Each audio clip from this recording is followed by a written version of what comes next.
This is a bit personal, but I've spent a lot of time alone. I mean, I've dealt with a lot of loneliness in my life. A lot. I think this is very common for people on the spectrum to deal with loneliness. Because, truth be told, I feel a lot more lonely in a group of people than actually being alone many times. There's just something missing.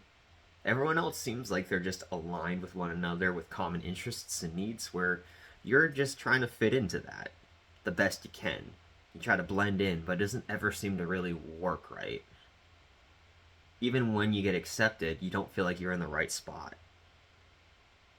I just feel like a lot of us autistic people are missing out on a core aspect of the human experience, and that is companionship.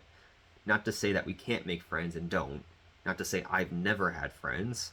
It's just I've never had a friend like me.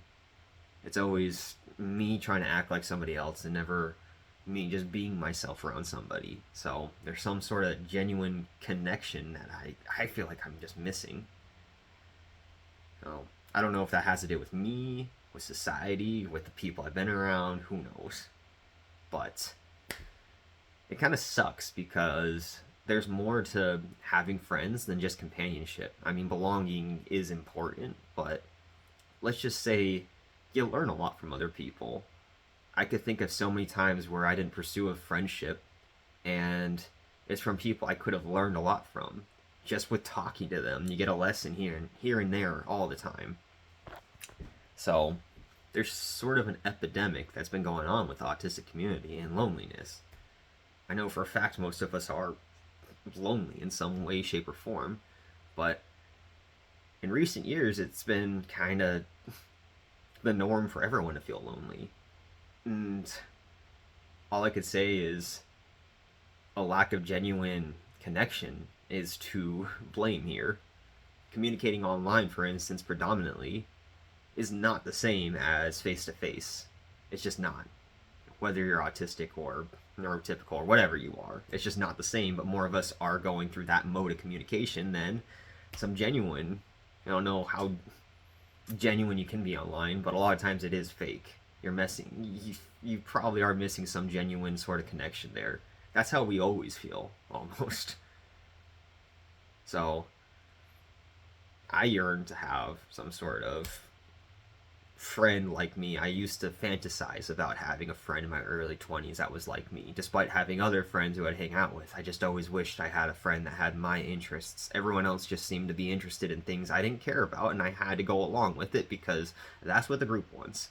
Feels lonely. Feels lonely.